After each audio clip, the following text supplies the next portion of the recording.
வணக்கம் மக்களே, நாம இந்த ஆரோக்கியமான பதிவில் ஆப்பிள் பழங்களை விடவும் ஊட்டச்சத்துக்கள் அதிகமாக இருக்கக்கூடிய, ஆனால் அதே சமயம் விலை கம்மியாக இருக்கக்கூடிய நிறைய பழங்களும் இருக்குது. அந்த பழங்கள் நிறைந்திருக்கக்கூடிய மருத்துவ நன்மைகள் என்னென்ன அப்படின்றத பற்றி தான் பார்க்க போகிறோம். நம்ம அதுக்காக ஆப்பிள் பழம் விலை அதிகமாக இருக்குது, அதை வாங்க முடியல அப்படின்றதுக்காக ரொம்ப கம்மியான ரேட்டில் இருக்கக்கூடிய பழங்களை வாங்கி சாப்பிட சொல்கிறீங்களா அப்படின்னு உங்களுக்கு ஒரு கேள்வி வரலாம். ஆனால் அது அப்படி கிடையாதுங்க. ஆப்பிள் பழங்களை விடவும் இன்னும் நமக்கு தெரியாத நிறைய பழங்கள் இருக்குது. அந்த பழங்களே நமக்கு மருத்துவ நன்மைகளை கொடுக்கக்கூடியதான். அந்த பழங்களையும் எடுத்துக்கொள்ளணும் அப்படின்றதுக்காக தான் இந்த பதிவு. ஸோ தொடர்ந்து நம்ம பார்ப்போம் என்னென்ன பழங்களை ஆப்பிள் பழங்களுக்கு பதிலாக நம்ம ஊட்டச்சத்து அதிகமாக இருக்கக்கூடிய பழங்களாக எடுத்துக்கிறோம் அப்படின்றது தெரிஞ்சுக்குவோம். அதில் இருக்கக்கூடிய நன்மைகளையும் தெரிஞ்சுக்குவோம். அதை பற்றி பார்க்குறதுக்கு முன்னாடி இந்த வீடியோவுக்கு மட்டும் ஒரு லைக் கொடுத்துட்டு இந்த தகவலை உங்களுக்கு தெரிஞ்சவங்களுக்கும் ஷேர் பண்ணிவிடுங்க. ஏன்னா இது அவங்களுக்கும் பயனுள்ளதாக இருக்கக்கூடிய ஒரு ஆரோக்கியமான பதிவு தான். இது போன்ற அப்டேட்ஸ்கள் நீங்கள் தொடர்ந்து பார்க்குறதுக்கு நம்மளுடைய ஹெல்த் நியூஸ் தமிழ் சேனலை மறக்காமல் சப்ஸ்கிரைப் பண்ணி வச்சுக்கோங்க. பக்கத்தில் இருக்கக்கூடிய பெல் பட்டனையும் கிளிக் பண்ணி ஆல் அப்படின்ற ஆப்ஷனையும் செட் பண்ணி வச்சுக்கிட்டீங்க அப்படின்னா நாங்கள் போடக்கூடிய எல்லா அப்டேட்ஸும் உங்களுக்கு நோட்டிஃபிகேஷனோட அடிக்கடி சேரும். சரி, வாங்க மக்களே, இப்போ வீடியோக்குள்ளே போயிடலாம். அந்த வகையில் கொய்யாப்பழம் நீங்கள் ஆப்பிள் பழத்துக்கு பதிலாக எடுத்துக்கொள்ளலாங்க. அதுக்காக நீங்கள் ஆப்பிள் பழத்தை விட்டுட்டு கொய்யாப்பழம் எடுத்துக்கணும் அப்படின்றது கிடையாது. ஆப்பிள் பழமும் சீரான இலைவெளியில் எடுத்துக்கோங்க, கொய்யாப்பழமும் எடுத்துக்கோங்க. கொய்யாப்பழம் உடலுக்கு பல நன்மைகளை தரக்கூடிய ஒரு விதமான பழங்க. ஸோ இதில் விட்டமின் சி என்று சொல்லக்கூடிய உயிர் சத்து இருக்கிறதால உயிர் சத்துக்கள் அதிகமாக நிறைந்திருக்கக்கூடிய பழங்களாகவே கொய்யாப்பழம் தான் இருக்குது. இதனால் நமக்கு இருக்கக்கூடிய சாதாரணமான நோய்களான சளி, காய்ச்சல், இருமல், தலைவலி இந்த மாதிரி பிரச்சனைகளை நமக்கு குணப்படுத்தப்படும். சீசனலாக புதுசாக அட்டாக் ஆகக்கூடிய பாக்டீரியா, வைரஸ் போன்ற பருவகால தொற்று வியாதிகளுமே வராமல் தடுத்துக் கொள்ளலாம். அதே போல் கொய்யாப்பழத்தில் பொட்டாசியம் சத்துக்கள் இருக்கிறதால நம்மளுடைய ரத்த நாளங்கள், நரம்புகள் இருக்கக்கூடிய இறுக்கங்களை தளர்த்தி அதன் வழியாக ரத்த ஓட்டத்தை பாய்ச்சி நம்மளுடைய உடலை சுறுசுறுப்பாக வைக்கிறது. இதனால் பிபி என்று சொல்லக்கூடிய பிளட் ப்ரெஷர் அந்த ப்ராப்ளம் உங்களுக்கு கண்ட்ரோல் ஆகிடும். ஸோ இதனால் இதயத்துக்கும் ரத்த ஓட்டம் சீரான கிடைக்கிறதால இதயம் தொடர்பான பிரச்சனைகள் கூட நமக்கு ஏற்படாது.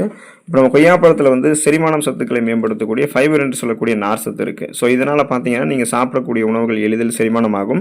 செரிமானமான உணவுகளிலிருந்து ஊட்டச்சத்துக்கள் உறிஞ்சப்படும். ஊட்டச்சத்துக்கள் உறிஞ்சப்பட்டது போக மீதம் இருக்கக்கூடிய கழிவுகள் உங்களுடைய குடல்களில் உங்களுக்கு குடல்கள்லேருந்து வெளியேற்றப்பட்டுவிடும். ஸோ அதுக்கு தான் நீங்கள் கொய்யாப்பழத்தை ஈறுகளில் அப்படியே பற்களில் படும்படி கடிச்சு சாப்பிட்டீங்கன்னா கூட பற்களை கூட அது வலுப்படுத்துறதுக்கும் உங்களுக்கு உதவிகரமாக இருக்குங்க. இப்போ நீங்கள் வாழைப்பழத்தை கம்பேர் பண்ணும்போது கொய்யாப்பழத்தை எடுத்துக்கிட்டீங்க அப்படின்னா இது விட்டமின் சி என்று சொல்லக்கூடிய உயிர் சத்து கொண்டு இருக்கிறதால நோய் எதிர்ப்பு சக்தி திறனை நமக்கு மேம்படுத்தும். இதனால் நமக்கு இருக்கக்கூடிய சாதாரணமான நோய்களான சளி, காய்ச்சல், இருமல், தலைவலி இந்த மாதிரி பிரச்சனைகள்லாம் உங்களுக்கு குணப்படுத்தப்படும். சீசனலாக புதுசாக அட்டாக் ஆகக்கூடிய பாக்டீரியா, வைரஸ் போன்ற பருவகால தொற்று வியாதிகளும் வராமல் தடுத்துக் கொள்ளலாம். பொட்டாசியம் சத்து இருக்கிறதுல சேம் அதே ப்ரொசீஜர். நம்மளுடைய நரம்புகள் இருக்கக்கூடிய இறுக்கங்கள் தளர்த்தப்பட்டு ரத்த ஓட்டம் சீரான நம்மளுடைய உடல் உறுப்புகளுக்கு கிடைக்கும். செல்கள் மீண்டும் மீண்டும் புதுப்பிக்கப்படும். ஸோ வாழைப்பழம் தான் மலச்சிக்கலை நமக்கு குணப்படுத்துறதுக்கு, மீண்டும் வராமல் தடுக்கிறதுக்கு பழங்காலத்திலிருந்து சாப்பிட சொல்லக்கூடிய ஒரு ரெக்கமெண்ட் பண்ணக்கூடிய பழமாக இருக்குது. நார் சத்துக்கள், பிற சத்துக்கள் வாழைப்பழங்கள் நிறைந்திருக்கு. இதனால் செரிமானம் நமக்கு மேம்படும். தசை வலுவாக இருக்கும்.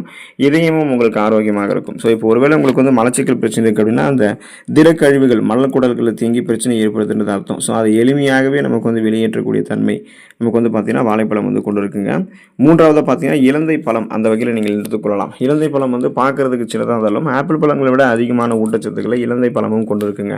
இலந்தை பழம் பார்த்தீங்க அப்படின்னா உங்களுக்கு இதில் விட்டமின்கள், தாதுக்கள், ஆன்டி ஆக்சிடென்ட்கள் நிறைந்திருக்கு. ஸோ இது நோய் எதிர்ப்பு சக்தியை உங்களுக்கு அதிகரிக்கிறது. பிபி என்று சொல்லக்கூடிய பிளட் ப்ரெஷர் அந்த ரத்தத்தை உங்களுக்கு கட்டுப்படுத்துது. செரிமானத்தை மேம்படுத்துது. தூக்கமின்மையை உங்களுக்கு போக்குவதற்கு உதவிகரமாக இருக்குது. மேலும் முடி மற்றும் சருமத்திற்கு பார்த்தீங்கன்னா இது நல்லதாக உங்களுக்கு இருக்குங்க. இலந்தை பழம் நம்ம எடுத்துக்கொண்டோம் அப்படின்னா இயற்கையாகவே நமக்கு அந்த தூக்க ஹார்மோன்கள் நமக்கு சுரக்கப்படும். ஸோ இரவு தூங்குறதுக்கு கூட இலந்தை பழம் நம்ம சாப்பிட்டு படுத்தோம் அப்படின்னாலும் அந்த தூக்கமின்மை பிரச்சனை நமக்கு இருக்காது. இயல்பாகவே நமக்கு தூக்கம் வர ஆரம்பிக்கும். அதே போல் உடல் நலத்தை காட்டிலும் சரும நலத்திற்கு ஆரோக்கியத்தை கொடுக்கறதுக்கும் நம்முடைய தலைமுடி அடர்த்தியாக கருகருவென்று வளர வைக்கிறதுக்குமே இலந்தை பழம் உதவிகரமாக இருக்குங்க. அந்த வரிசையில் பார்த்தீங்கன்னா நீங்கள் அத்திப்பழத்தையும் எடுத்துக்கொள்ளலாம். அத்திப்பழம் சாப்பிடும்போது உடல் நரம்புகள் நல்லா இரும்பு போல வலுவாக இருக்கும். அத்திப்பழம் சாப்பிடும்போது வயிற்று உபுசம் மற்றும் மலச்சிக்கலை நமக்கு குறையும் அப்படின்றது தான் நிபுணர்கள் தெரிவிக்கிறாங்க.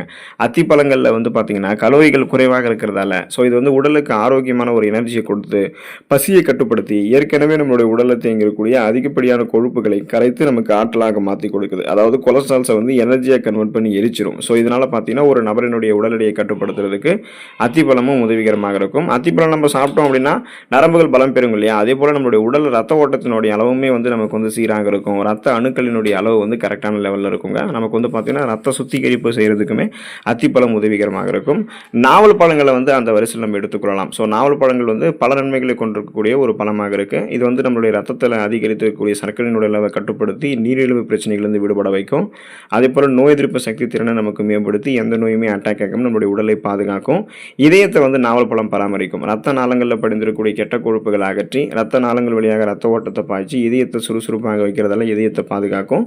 சருமத்தில் இருக்கக்கூடிய இறந்த செல்களை நமக்கு வந்து நீக்கி முகப்பொருட்கள் சரும தொற்றுகள் ஏற்படாமல் நாம் எடுத்துக்கொள்ளக்கூடிய இந்த நாவல் பழம் நம்ம பாதுகாக்கும். அதே போல் நாவல் பழத்தை நம்ம மென்று சாப்பிடும்போது அதில் இருக்கக்கூடிய ஆன்டி ஆக்சிடென்ட்கள் நம்மளுடைய அந்த வாய் கிருமிகளை வந்து நமக்கு அழித்து வாய் ஆரோக்கியத்தை மேம்படுத்தும். ஈறுகள் வந்து பலவீனமாகிறதால ஏற்படக்கூடிய கிருமி தொற்றையுமே நமக்கு வந்து சரி பண்ணுறதுக்கு ஹெல்ப் பண்ணுங்க. ஸோ நாவல் பழம் என்னதான் ஒரு குறிப்பிட்ட பருவ காலத்தில் மட்டுமே கிடைச்சாலும் அந்த பருவ காலத்திலே இதை நீங்கள் எடுத்துக்கொள்ளுங்க. இந்த அத்தனை நன்மையுமே நீங்கள் வந்து பெறுவீங்க. ஆப்பிள் பழங்களை விட விலை கம்மியாக தான் நமக்கு அத்திப்பழம் வந்து பார்த்தீங்கன்னா இருக்கும். அத்திப்பழத்தை போலவே தான் நாவல் பழமும் விலை கம்மியாக தான் இருக்கும். இது வந்து பல மருத்துவ நன்மைகளை நம்ம கொடுக்கக்கூடியதாகவும் இருக்குங்க. அந்த வரிசையில் நீங்கள் வந்து 6வதாக பேரிச்சம்பழத்தை வந்து சேர்த்துக்கொள்ளலாம். பேரிச்சம்பழம் பார்த்தீங்கன்னா ஒரு நாளைக்கு 3 பேரிச்சம்பழம் அப்படின்னு சொல்லக்கூடிய அளவுகளில் நீங்கள் இதை எடுத்துக்கலாங்க. பேரிச்சம்பழங்களில் விட்டமின்கள், தாதுக்கள், நார்சத்து, கால்சியம், பொட்டாசியம், பாஸ்பரஸ், மெக்னீசியம் போன்ற நம்முடைய உடலுக்கு தேவையான அத்தியாவசியமாக தேவைப்படக்கூடிய ஊட்டச்சத்துக்கள் இருந்திருக்கு. இது அனைத்துமே வந்து பார்த்தீங்கன்னா பேரிச்சம்பழத்தில் நமக்கு வந்து கொடுக்கும். ஒரு நாளைக்கு 3 பேரிச்சம்பழம் அப்படின்னு சொல்லக்கூடிய அளவுகளில் பேரிச்சம்பழங்கள் நம்ம சாப்பிடணும். இதுவே ஒருவேளை ரத்த சர்க்கரையினுடைய அளவு உங்களுக்கு அதிகமாக இருக்குது, அதாவது சுகர் ப்ராப்ளம் இருக்கக்கூடிய பேஷண்ட்டாக நீங்கள் இருக்கீங்கன்னா நீங்கள் பேரிச்சம்பழத்தை வந்து அளவாக எடுத்துக்கோங்க. மற்றபடி மற்ற அனைவருமே பேரிச்சம்பழங்கள் எடுத்துக்கிட்டாங்கன்னா மருத்துவ நன்மைகளை வந்து விரைவாக பெறுவீங்க. எலும்புகள், நரம்புகள், தசைகள் வந்து வலுப்பெற ஆரம்பிக்கும். உடல் எடை கூட ஆரோக்கியமான முறையில் பக்க விளைவுகளே இல்லாமல் நீங்கள் வந்து அதிகரித்துக் கொள்ளலாம். 7வதாக வந்து பப்பாளி பழம் அந்த லிஸ்ட்டில் வந்து நீங்கள் ஆட் பண்ணிக்கலாம். ஸோ இப்போ பார்த்தீங்கன்னா பப்பாளி பழம் வந்து உங்களுக்கு ஆப்பிள் பழங்களை விட மிக எளிமையாகவே கிடைக்கும். நாம் நம்மளுடைய வீடுகளில் வச்சு அது வந்து அந்த பப்பாளி மரத்தை வளர்த்து பப்பாளி பழத்தை சாப்பிடலாம். பப்பாளி பழம், இலை, விதை, மரப்பட்டை, பப்பாளி விதைகள், அந்த கருப்பு செல்லட்டின் விதைகள் கூட நமக்கு நிறைய மருத்துவமைகளை கொடுக்கக்கூடியது தான். சாப்பிட்றதுக்கு வந்து என்னதான் பப்பாளி பழம் வந்து டேஸ்டாக இருக்குது அப்படின்றது மட்டும் நம்ம நினைக்கக்கூடாது. ஸோ அதை தாண்டியும் மருத்துவமைகளை பப்பாளி பழம் வந்து கொண்டு இருக்குது அப்படின்னு தெரிஞ்சுக்கோங்க. செரிமானம் ஆரோக்கியமாக இருக்கும் நீங்கள் பப்பாளி பழங்கள் எடுத்துக்கொள்ளும் போது. இன்னும் குறிப்பாக சொல்லணும்னா உங்களுடைய முடி வந்து ஆரோக்கியமாக இருக்கும், சருமம் வந்து ஆரோக்கியமாக இருக்கும். இப்போ நம்ம பப்பாளி பழங்களை வந்து எடுத்துக்கிறோம் அப்படின்னா ஸோ குறிப்பாக வந்து நீங்கள் ஒரு நாளைக்கு 100லேருந்து 120 கிராம் பப்பாளி பழங்கள் எடுத்துக்கிட்டாலே போதுமானது தான். பப்பாளி இலை சாறு எடுத்துக்கிறீங்கன்னா 3லேருந்து 5 ஸ்பூன் எடுத்துக்கொண்டாலே போதுமானது. ஸோ 8வதாக பார்த்தீங்கன்னா அந்த வரிசையில் வந்து நீங்கள் நெல்லிக்காய் எடுத்துக்கொள்ளலாங்க. ஸோ நெல்லிக்காய் பார்த்தீங்கன்னா பலவிதமான மருத்துவமைகளை கொண்டது. இதில் வந்து விட்டமின் சி, ஆன்டி ஆக்சிடென்ட்டு மற்றும் நார்ச்சத்துக்கள் இருந்திருக்கு. நெல்லிக்காய் வந்து நோய் எதிர்ப்பு சக்தியை பலப்படுத்துறதுக்கும் அதே போல் சருமம் மற்றும் முடி ஆரோக்கியத்தை வந்து மேம்படுத்துறதுக்கும் செரிமானத்திற்கும் உதவிகரமாக இருக்குங்க. ஸோ குறிப்பாக பார்த்தீங்கன்னா ரத்த சர்க்கரையினுடைய அளவை கட்டுப்பட்டு கொண்டு வருது, இதயம் சம்மந்தமான பிரச்சனைகள் வந்து தற்காத்துக் கொள்வதற்கு எல்லாத்தையுமே நம்ம வந்து நெல்லிக்காய் வந்து எடுத்துக்கொள்ளலாங்க. எலுமிச்சை ஜூஸ் அந்த வகையில் நம்ம எடுத்துக்கொள்ளலாம். ஸோ இப்போ நம்ம எடுத்துக்கொள்ளக்கூடிய இந்த எலுமிச்சை ஜூஸ் வந்து பார்த்தீங்கன்னா நம்ம எப்படி எடுத்துக்கணுன்றதை தெரிஞ்சுக்கணும்.